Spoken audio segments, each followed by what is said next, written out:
Everyone, आज की video में हम कर रहे हैं class 7 science chapter number 5 acids base and salt. तो शुरुआत करते हैं। We use in our daily life a large number of substances, यानी हम अपने दिन प्रतिदिन के रूटीन में बहुत सारी चीज़ों का इस्तेमाल करते हैं, जैसे कि lemon, tamarind, common salt, sugar और विनेगर। और इन सब के टेस्ट जो हैं वो सेम नहीं होते, सबके टेस्ट अलग होते हैं। जैसे कि लेमन जो है उसका टेस्ट सार यानी कि खट्टा होता है, टैमरिंड भी खट्टा होता है, नमक जो है वो ना ही खट्टा होता है ना ही कड़वा होता है, जबकि जो विनेगर होता है दैट इज़ बिटर। तो इस तरह से हर ऑब्जेक्ट का अलग अलग टेस्ट होता है। इसी बेसिस पे हमें इस टेबल 5.1 को भरना है कि किस ऑब्जेक्ट का टेस्ट कैसा होता है। तो जो आप लिख सकते हैं कि जो लेमन जूस है वो खट्टा होता है, ऑरेंज जूस खट्टा होता है, विनेगर जो है वो बिटर होता है, कर्ड खट्टा होता है। तो उनके टेस्ट के अकॉर्डिंग पे आपको ये टेबल 5.1 फिलअप करना है। आगे बढ़ते हैं। You find that some of these substances taste sour, some taste bitter, some taste sweet and some taste salty। तो जब आप इस टेबल 5.1 को फिलअप करोगे तो आप देखोगे कि कुछ जो सब्सटेंसेस हैं उनका टेस्ट खट्टा है, किसी का कड़वा है, कुछ मीठे हैं और कुछ सॉल्टी हैं, नमकीन हैं। तो अब इन सब का टेस्ट अलग अलग क्यों है वो पढ़ते हैं। इसके लिए हमें एसिड्स एंड बेस के टॉपिक को कवर करना होगा। तो कवर करते हैं। Curd, lemon juice, orange juice and vinegar taste sour, यानी जो कर्ड होते हैं दही, लेमन जूस यानी नींबू का जो जूस होता है, जो ऑरेंज जूस होता है और जो विनेगर होता है, इन सब का टेस्ट खट्टा होता है। दीज सब्सटेंसेस टेस्ट शार बिकॉज दे कंटेन एसिड्स। अब किसी भी ऑब्जेक्ट का कुछ ना कुछ टेस्ट है तो उसके पीछे कुछ ना कुछ कारण होता है। तो अब ये सब्सटेंसेस खट्टे क्यों होते हैं? तो ये सब्सटेंसेस खट्टे इसीलिए होते हैं क्योंकि उनमें एसिड्स होते हैं, और इनका जो सब्सटेंस का जो केमिकल नेचर होता है वो होता है एसिडिक। तो जो भी सब्सटेंस जो है अगर खट्टे हैं तो उसके अंदर एसिड है और उनका नेचर क्या है? एसिडिक। ठीक है, अब हम इसका वर्ड ओरिजिन देखते हैं। The word acid comes from the Latin word acre which means sour, यानी ये जो एसिड वर्ड है वो acre वर्ड से डिराइव हुआ है जिसका मतलब होता है खट्टा। The acids in these substances are natural acids। अब इन सब्सटेंसेस में जो एसिड्स हैं इन्हें नेचुरल एसिड्स कह सकते हैं। कोई भी चीज़ दो प्रकार की होती है, एक होता है नेचुरल और दूसरा होता है आर्टिफिशियल। जो अपने आप पहले से नेचर में प्रेजेंट होते हैं उन्हें हम कहते हैं नेचुरल। जैसे कि दही, कर्ड, वो भी खट्टा है तो इसका मतलब वो भी एसिड है। अब वो नेचर में है, अपने आप होता है, उसे इंसान ने खुद तो बनाया नहीं है, आर्टिफिशियली केमिकली क्रिएट नहीं किया गया है। इसके अंदर जो एसिड होगा that will be natural acid. जैसे कि हम टमाटो की बात करें उसमें होता है ऑक्सालिक एसिड, टैमरिंड की बात करें तो इन सब में एसिड है। पर जो नेचुरल फ्रूट्स और वेजिटेबल्स में हमें एसिड्स मिलते हैं वो होते हैं हमारे natural acids. What about baking soda, यानी बेकिंग सोडा के बारे में क्या कहेंगे? क्या इसका टेस्ट भी खट्टा है? तो आप देखोगे कि बेकिंग सोडा का टेस्ट खट्टा नहीं होता है, इसका जो टेस्ट होता है वो होता है बिटर यानी कि कड़वा। Since it does not taste sour it means that it has no acids in it. इसके अंदर मतलब इसके अंदर खट्टापन नहीं होता है, ये खट्टा नहीं होता है, इसका मतलब इसके अंदर एसिड नहीं है। तो इसके अंदर है क्या? इसका टेस्ट बिटर होता है। और जब हम इसे पानी में डाल के इसका सल्यूशन बनाएंगे और उस सल्यूशन को अपनी उंगलियों से रब करेंगे तो हमें सोपी फील होगा। साबुन को जैसे टच करते हैं तो फील होता है, ठीक उसी तरह का फील आएगा। Generally, substances like these which are bitter in taste and feel soapy on touching are known as bases। तो ऐसे ही सब्सटेंसेस जिनको जब टेस्ट करो तो बिटर यानी कि कड़वे लगते हैं और छूने पे सोपी लगते हैं, इन्हें हम कहते हैं बेसिस। और इनका जो नेचर होता है वो होता है बेसिक। तो अगर खट्टा है यानी कि सार है तो फिर एसिड और उसका नेचर होता है एसिडिक, और अगर वो बिटर है तो फिर वो आ जाता है बेस में और उसका मतलब होता है उसका नेचर है basic. If we can not test every substance how do we find its nature. अब हर चीज़ जो है वो नॉन टॉक्सिक होता नहीं है, बहुत सारी चीज़ें टॉक्सिक भी होती हैं, जहरीली भी होती हैं, उनका हम सेवन नहीं कर सकते। तो अब उनको किस तरह से उनका नेचर हम फाइंड आउट करें? So there are special type of substances and they are used to test whether a substance is acidic or basic. यानी कुछ स्पेशल तरह के सब्सटेंसेस होते हैं, कुछ स्पेशल तरह की चीज़ें होती हैं जिनसे हम टेस्ट करते हैं कि कोई भी सब्सटेंस जो हमें दिया गया है उसका नेचर एसिडिक है या फिर बेसिक है। और ऐसे ही सब्सटेंसेस जिनसे उनका नेचर टेस्ट किया जाता है उन्हें कहा जाता है indicators. The indicators change their color when added to a solution containing an acid or a basic substance। तो अब ये जो इंडिकेटर्स होते हैं किसी भी सोल्यूशन में जब हम इंडिकेटर को डालते हैं तो वो अपना कलर चेंज करते हैं और इसी कलर चेंज के बेसिस पे हम बताते हैं कि वो सब्सटेंस जो है वो एसिड है या फिर बेस। तो जनरली ये जो इंडिकेटर्स का है आमतौर पे किस चीज़ पे बेस्ड होता है, this is based on the colour. जब भी उसके सोल्यूशन में डालो तो उसका क्या कलर होता है इस बात पे वो बेस होता है या एसिड होता है, ये हम डिसाइड करते हैं। तो सिंपल वर्ड्स में कह सकते हैं कि वो सब्सटेंस जो कि किसी भी सब्सटेंस का नेचर बताए कि वो एसिडिक है या फिर बेसिक, उन्हें हम इंडिकेटर्स कहते हैं। और ये इंडिकेटर्स को जब भी हम एसिडिक या बेसिक सोल्यूशन में डालते हैं तो ये अपना कलर चेंज करते हैं और उसी कलर चेंज के बेसिस पे हम बताते हैं कि उस सब्सटेंस का नेचर क्या है, एसिडिक या फिर बेसिक। आगे बढ़ते हैं तो यहाँ पे कुछ इंडिकेटर्स के हमें एग्जाम्पल दिए हैं, जैसे कि टर्मरिक यानी कि हल्दी, लिटमस, चाइना रोज़ पेटल्स यानी कि गुड़हल की पत्तियाँ। और ये जो है ये सब नेचुरली ऑकरिंग इंडिकेटर्स है, यानी नेचर में ये पहले से अवेलेबल है, ये आर्टिफिशियल यानी किसी के द्वारा बनाई गई नहीं है। They are all naturally made. अब यहाँ पे हमें एक टेबल दिया गया है जिसमें हमें कुछ नेचुरल एसिड का नाम बताया गया है जो कि हमारे आसपास के सराउंडिंग्स में प्रेजेंट होते हैं। जैसे कि जो विनेगर होता है उसमें एसिटिक एसिड होता है, एंड स्टिंग में फॉर्मिक एसिड होता है, जो खट्टे फल होते हैं जैसे कि ऑरेंज, लेमन, इन सब में सिट्रिक एसिड होता है, दही में लैक्टिक एसिड होता है, स्पाइनच में ऑक्सालिक एसिड होता है, और जो हमारे आंवला या फिर खट्टे फल होते हैं उनमें एक्सकॉर्बिक एसिड भी होता है जिससे हमें विटामिन सी मिलता है। इसलिए कहा जाता है कि जो खट्टे फल हैं उनको खाने से हमें विटामिन सी मिलता है। और जो हमारी इमली, ग्रेप्स, मैंगोज़, ये सब चीज़ जो होती हैं इनके अंदर टैट्रिक एसिड होता है। और ऊपर जो भी एसिड्स मेंशन किए गए हैं ये सब नेचुरल एसिड्स का एग्जांपल है, यानी नेचुरली ये हमारे आसपास ऑकर करते हैं। इसके बाद बेस बताया गया है, यानी जो बिटर होते हैं जिनका टच सोपी होता है। तो फिर जो हमारा लाइम वाटर होता है उसके अंदर कैल्शियम हाइड्रोक्साइड होता है। विंडो क्लीनर्स जो होते हैं उनमें अमोनियम हाइड्रोक्साइड होता है। सोप जो होता है उसके अंदर सोडियम हाइड्रोक्साइड या फिर पोटेशियम हाइड्रोक्साइड होता है। और जो मिल्क ऑफ मैग्नीशिया है उसमें मैग्नीशियम हाइड्रोक्साइड होता है। अब हम आते हैं हमारे नेक्स्ट टॉपिक पे, नेचुरल इंडिकेटर्स अराउंड अस, यानी हमारे आसपास के नेचुरल इंडिकेटर्स जो हमें बताते हैं कि किसी भी सब्सटेंस का नेचर एसिडिक है या फिर बेसिक। तो पढ़ते हैं इनके बारे में। सबसे पहले दिया है लिटमस और नेचुरल डाई। लिटमस जो है वो भी एक नेचुरल इंडिकेटर है। The most commonly use natural indicator is litmus, यानी सबसे कॉमन जो नेचुरल इंडिकेटर है जिसको जो ज़्यादातर लोग यूज़ करते हैं वो है लिटमस। इसे लीचन से एक्सट्रैक्ट किया जाता है। It has a mauve colour in distilled water. अब डिस्टिल्ड वाटर क्या होता है? Distilled water is pure H2O, उसमें कोई भी मिनरल्स एडेड नहीं होते हैं। जो हम आर का पानी पीते हैं वो भी डिस्टिल्ड वाटर नहीं होता है, क्योंकि जो आर का पानी होता है वो प्यूरिफाइड तो होता ही है पर साथ ही साथ उसमें कुछ मिनरल्स भी ऐड किए जाते हैं। तो डिस्टिल्ड वाटर जो है वो हमें केमिकल शॉप्स पे मिल सकते हैं, ठीक है। तो ये जो हमारे लिटमस है इसको जब भी हम डिस्टिल्ड वाटर में डालते हैं तो इसका कलर पर्पल होता है। When added to an acidic solution, यानी जब हम इसको एसिडिक सोल्यूशन में डालते हैं तो ये उस पर्पल से रेड में बदल जाता है। और इसी रेड को जब हम बेसिक सोल्यूशन में डालते हैं तो उस रेड से उसका कलर क्या हो जाता है? ब्लू।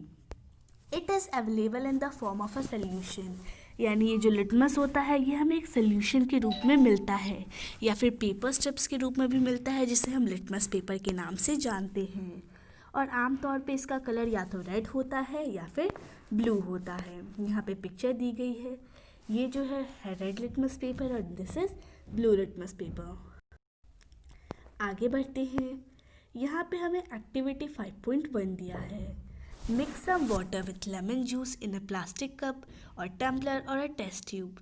यानी एक प्लास्टिक कप में, टम्बलर में या फिर टेस्ट ट्यूब में आप वाटर और लेमन जूस को मिक्स कीजिए। Put a drop of the above solution on a strip of the red litmus paper with the help of a dropper.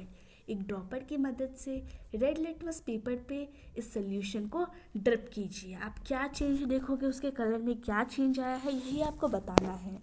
और इसी एक्टिविटी को ब्लू लिटमस पेपर के साथ करके बताना है कि उसके कलर में क्या चेंज आया है। अब जो भी चेंज है उसे नोट डाउन कर लीजिए और इसी एक्टिविटी को इन सारे ऑब्जेक्ट्स जैसे कि tap water, detergent solution, aerated drink, soap solution, shampoo, common salt solution, इन सब के साथ हमें यूज़ करना है। और अगर पॉसिबल हो तो इसका ज़्यादा से ज़्यादा आप सोल्यूशंस बनाओगे। सोल्यूशंस बनाने के लिए सिंपली क्या करते हैं, वाटर ऐड कर देते हैं। पर अगर पॉसिबल हो तो आप ज़्यादा से ज़्यादा कोशिश करना कि आप डिस्टिल्ड वाटर का इस्तेमाल करो। Record your observations as in table 5.2।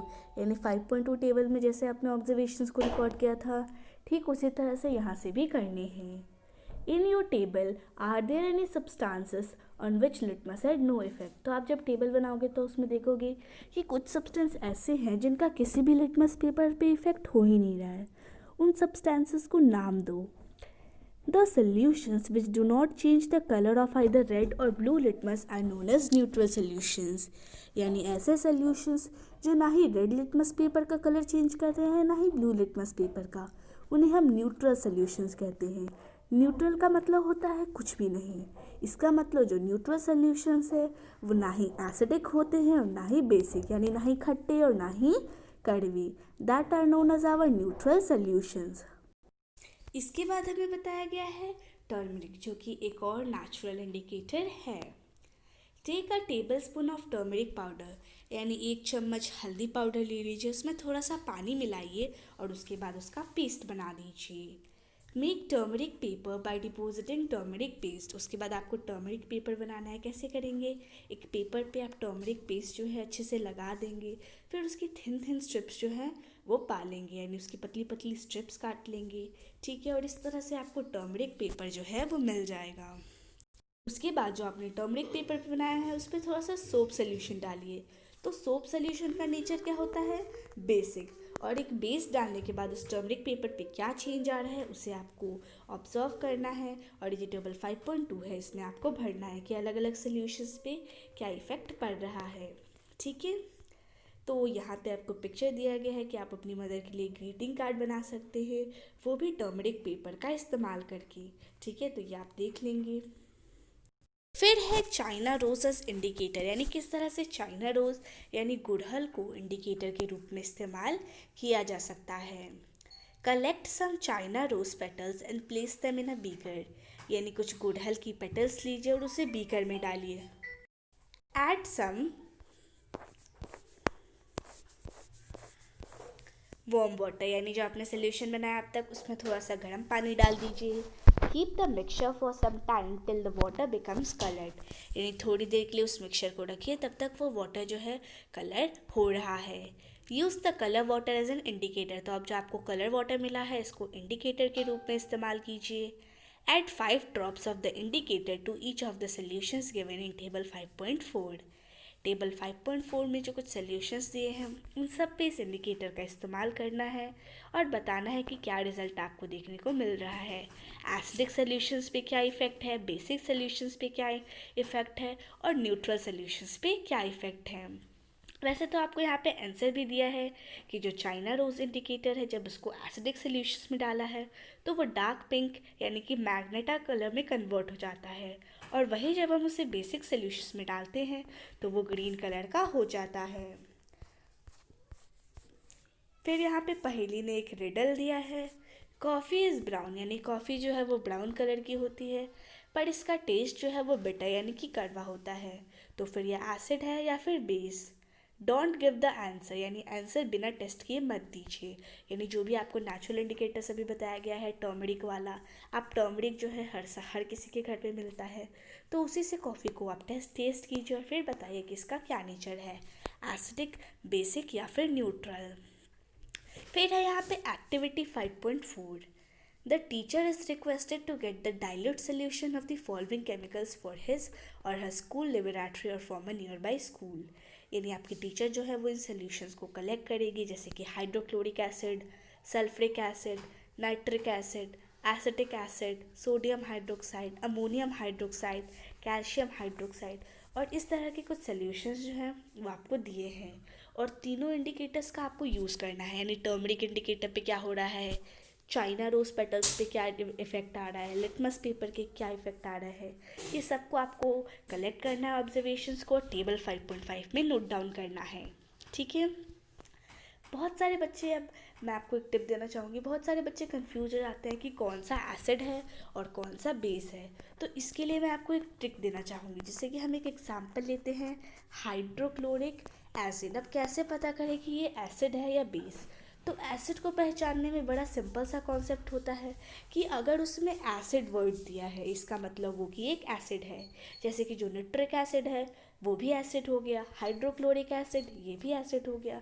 यानी ये सब में अप्लाई तो नहीं होता, पर जिनके नाम में दिया है उसमें आप ये ट्रिक इस्तेमाल कर सकते हैं। फिर आता है बेस की बारी। तो जिसमें हाइड्रोक्साइड वर्ड आता है दैट इज़ अ बेस। अब चाहे वो सोडियम हाइड्रोक्साइड हो, मैग्नीशियम हाइड्रोक्साइड हो, तो इस सिंपल से टिप के साथ आप पता कर सकते हो कि आपको जो गिवन सोल्यूशन है वो एसिडिक है या फिर बेसिक, सिर्फ और सिर्फ नाम से पहचानना है तो। और अगर आपको इंडिकेटर से करना है तो आप उससे भी ट्राई कर सकते हैं। अब हम पढ़ने वाले हैं एक न्यू प्रोसेस के बारे में, जो कि है न्यूट्रलाइजेशन। न्यूट्रल का मतलब तो हमने जान लिया कि ना ही acid, neither acid nor base, यही होता है न्यूट्रल का मतलब, कि ना ही उसका नेचर एसिडिक है और ना ही उसका नेचर बेस है। We have learn that acid turn blue litmus red and bases turn red litmus blue. हमने पढ़ा है कि जो एसिड होते हैं वो ब्लू लिटमस को रेड में कन्वर्ट करते हैं, और जो बेस होते हैं वो रेड लिटमस को ब्लू में कन्वर्ट करते हैं। Let us see. वो मैं पीट दूंगी।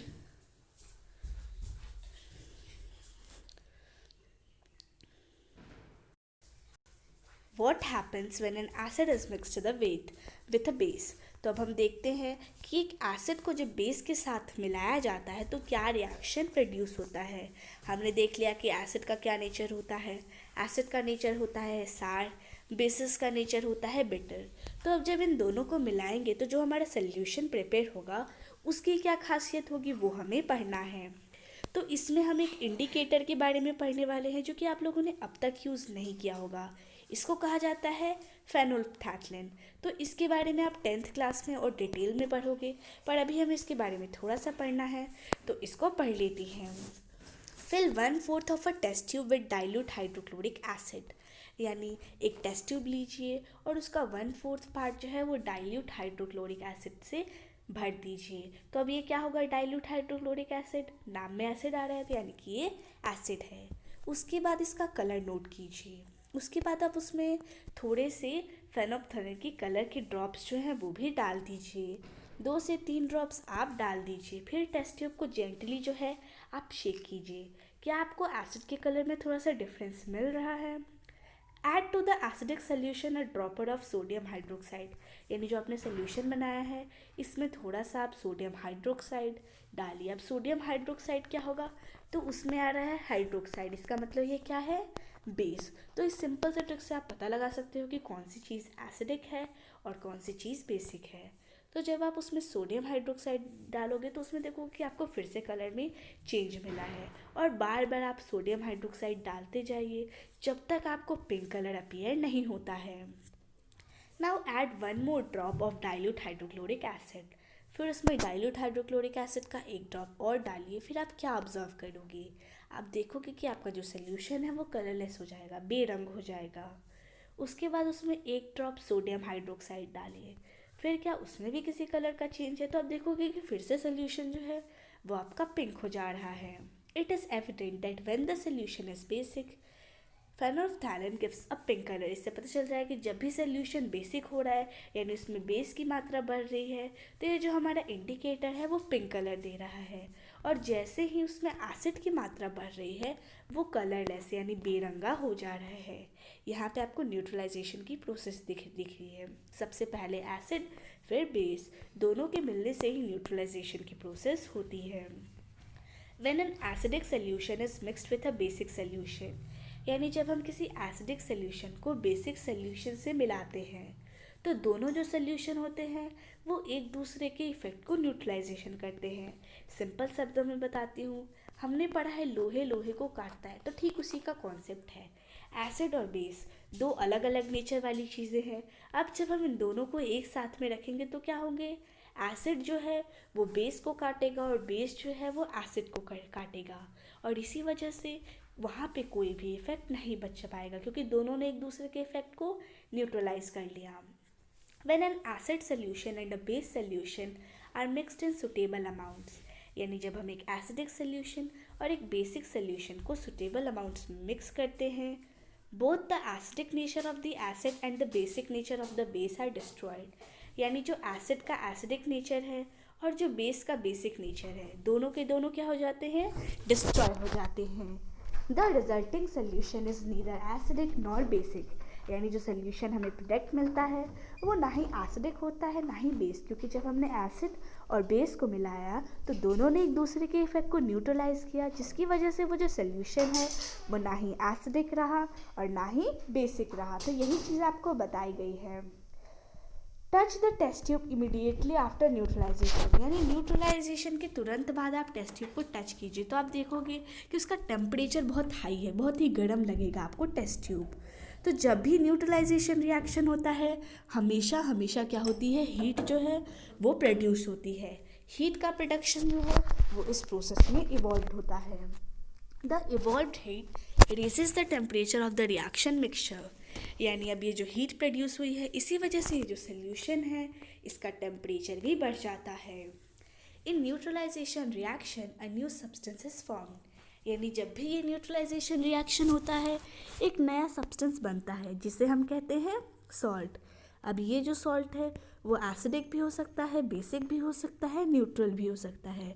अगर एसिड की मात्रा ज़्यादा हुई उस केस में तो एसिडिक होगा, बेस की मात्रा ज़्यादा हुई तो बेसिक होगा, और दोनों बराबर हुए तो फिर क्या होगा, न्यूट्रल।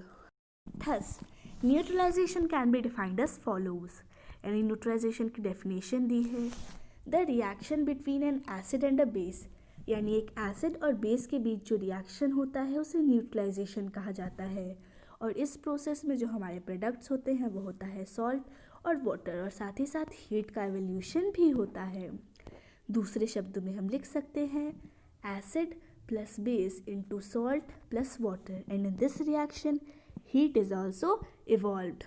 जैसे कि एक एग्जाम्पल ले लेते हैं, हाइड्रोक्लोरिक एसिड जो कि एक एसिड है और सोडियम हाइड्रोक्साइड जो कि एक बेस है, दोनों को जब मिलाएंगे तो क्या हमें प्रोडक्ट मिलेगा, सोडियम क्लोराइड यानी कि सॉल्ट और वाटर यानी कि H2O। Boojho added dilute sulphuric acid to lime water, यानी बूझो जो है उसने डाइल्यूट सल्फ्रिक एसिड को लाइम वाटर से मिला दिया, तो अब जो रिएक्शन मिक्सचर होगा वो हॉट होगा या कोल्ड। तो हम जानते हैं कि जो हमारा लाइम वाटर होता है उसका नेचर बेसिक, और ये जो डाइल्यूट सल्फ्रिक एसिड है ये एसिड है। तो एसिड और बेस को जब भी मिलाते हैं हीट का एवोल्यूशन होता है, इसका मतलब जो रिएक्शन मिक्सचर होता है वो हॉट होता है, उसका टेम्परेचर जो है वो ज़्यादा होता है। Now let's see neutralisation in everyday life, किस तरह से हमारे दिन प्रतिदिन की लाइफ में न्यूट्रलाइजेशन रिएक्शन काम करता है। सबसे पहले इंडाइजेशन, तो हम जानते हैं कि हमारा जो स्टमक होता है उसमें हाइड्रोक्लोरिक एसिड रिलीज़ होता है, इससे हमारा जो खाना हम खाते हैं वो डाइजेस्ट होता है। ठीक है, किसकी वजह से होता है, हाइड्रोक्लोरिक एसिड। पर मान लीजिए आपने बहुत टाइम तक खाया नहीं, 8 to 10 आवर्स आपने खाया नहीं, पर एसिड का रिलीज़ तो अभी भी हो रहा है। ये जो हाइड्रोक्लोरिक एसिड है वो हमेशा हमेशा रिलीज़ होता है, कभी भी रुकता नहीं है। तो अभी एसिड रिलीज़ होते जा रहे हैं पर खाना तो है नहीं, तो कभी कभी क्या होता है कि स्टमक में एसिड का अमाउंट जो है वो बहुत ज़्यादा हो जाता है, और इसकी वजह से क्या होता है, एसिडिटी, जिसे हम इनडाइजेशन भी कहते हैं। और इनडाइजेशन से कभी कभी दर्द भी होता है। अब इनडाइजेशन से रिलीफ पाने के लिए भी बहुत सारे मेथड्स हैं। हम एक एंट एसिड या फिर हम एक बेस लेते हैं, वो बेस क्या करेगा, वो हमारे पेट में जाएगा और उसके बाद उसमें जो एसिड का एक्सेस अमाउंट है उस एसिड को न्यूट्रलाइज करेगा। ये दोनों एक दूसरे को न्यूट्रलाइज करेंगे, फिर जो हमारा पेट है वो न्यूट्रल हो जाएगा। वी टेक एन एंटासिड, यानी हम एक एंटासिड लेते हैं, जैसे कि आपको एग्जांपल दिया है मिल्क ऑफ मैग्नीशिया, जिसमें मैग्नीशियम हाइड्रोक्साइड यानी कि एक बेस होता है। अब ये मैग्नीशियम हाइड्रोक्साइड क्या करता है, ये जो है वो एक्सेसिव एसिड के अमाउंट को न्यूट्रलाइज करता है। एक बार फिर समझ लेते हैं क्या होता है। हमारा स्टमक जो है उसमें हाइड्रोक्लोरिक एसिड रिलीज होता है। बहुत देर तक खाना नहीं किया तो एसिड का अमाउंट बहुत ज़्यादा बढ़ जाता है और इससे हमें इंडाइजेशन या फिर एसिडिटी होती है। उससे आराम पाने के लिए हम एक एंटासिड या फिर एक बेस लेते हैं, जैसे कि मिल्क ऑफ मैग्नीशिया, जिसमें मैग्नीशियम हाइड्रोक्साइड होता है और ये मैग्नीशियम हाइड्रोक्साइड पेट में जाकर एक्सेसिव एसिड के इफेक्ट को न्यूट्रलाइज करता है। इसके बाद है एंट बाइट, यानी चींटी काटती है तो क्या होता है। तो जब भी चींटी काटती है तो ये हमारे शरीर में एक एसिडिक लिक्विड इंजेक्ट करती है, जो कि एक तरह का फॉर्मिक एसिड होता है। अब अगर ये एसिड का अमाउंट ज़्यादा होता है तो क्या होता है, एसिड बढ़ चुका है, जिसकी वजह से हमें कभी कभी दर्द भी होता है। तो इस इफ़ेक्ट को न्यूट्रलाइज करने के लिए हम क्या करते हैं, मॉइस्ट बेकिंग सोडा, जो कि सोडियम हाइड्रोजन कार्बोनेट होता है, उसको रब करते हैं। ये एक बेस है। अब ये बेस जाएगा, ये एसिड के इफ़ेक्ट को न्यूट्रलाइज करेगा और इसी की वजह से हमें पेन से रिलीफ मिलेगा। इसके बाद है soil treatment. Excessive use of chemical fertilisers, यानी जब हम खेत में बहुत ज़्यादा केमिकल फर्टिलाइज़र्स का यूज़ करते हैं तो हमारा जो सॉइल है वो एसिडिक हो जाता है। और अगर सॉइल ज़्यादा एसिडिक या बेसिक हो जाता है तो जो हमारे प्लांट्स होते हैं वो अच्छे से ग्रो नहीं कर पाते हैं। अगर सॉइल में एसिड का अमाउंट बहुत ज़्यादा हो जाता है तो हम इसे बेस से ट्रीट करते हैं, यानी उसमें बेस डालते हैं, जैसे क्विक लाइम, कैल्शियम ऑक्साइड या फिर स्लेक्ट लाइम यानी कि कैल्शियम हाइड्रोक्साइड, जो कि एक तरह के बेसिस होते हैं। दोनों एक दूसरे के इफेक्ट को न्यूट्रलाइज करते हैं और प्लांट्स जो है फिर अच्छे से ग्रो कर पाते हैं। और अगर सॉइल बहुत ज़्यादा बेसिक हो गई तब हम उसमें ऑर्गेनिक मैटर यानी कंपोस्ट डालते हैं, जिसमें एसिड होता है और ये एसिड उस बेस को न्यूट्रलाइज करता है, खुद भी न्यूट्रलाइज हो जाता है और उसके बाद हमारे जो प्लांट्स हैं वो अच्छे से ग्रो कर पाते हैं। तो अगर एसिड ज़्यादा है तो बेस डालेंगे और अगर बेस ज़्यादा है तो एसिड डालेंगे। ये न्यूट्रलाइजेशन मेथड हमारा बहुत ज़्यादा काम करता है। ऑर्गेनिक मैटर रिलीजेस एसिड, यानी जो हम ऑर्गेनिक मैटर डालते हैं वो एसिड रिलीज़ करता है, जिससे जो सॉइल का बेसिक नेचर है वो न्यूट्रलाइज हो जाता है। फिर है फैक्ट्री वेस्ट, यानी फैक्ट्री में प्रोड्यूस होने वाला कचरा। तो ज़्यादातर फैक्ट्रीज़ में जो वेस्ट प्रोड्यूस होता है उसमें बहुत सारा एसिड होता है और इस एसिड को अगर हम ऐसे ही नदी तालाब में डाल दें तो क्या होगा, उसमें रहने वाले जो भी फिश हैं, बाकी के जो ऑर्गेनिजम्स हैं, उन सबको बहुत ज़्यादा सफ़र करना पड़ेगा, बहुत सारों की तो डेथ भी हो जाएगी। इसीलिए फैक्ट्री वेस्ट को कहीं भी डिस्पोज करने से पहले उसे न्यूट्रलाइज किया जाता है, यानी उसमें बेसिक सब्सटेंस डाल के उसे न्यूट्रलाइज किया जाता है और फिर ही उसे कहीं भी डिस्चार्ज किया जाता है, ताकि किसी को उससे नुकसान ना पहुँचे। तो यहाँ पे हमारी आज की वीडियो ख़त्म होती है। क्वेश्चन आंसर्स की वीडियो चैनल पे डली हुई है, उसे देख लेंगे तो आपको चैप्टर और अच्छे से समझ आ जाएगा। Thank you.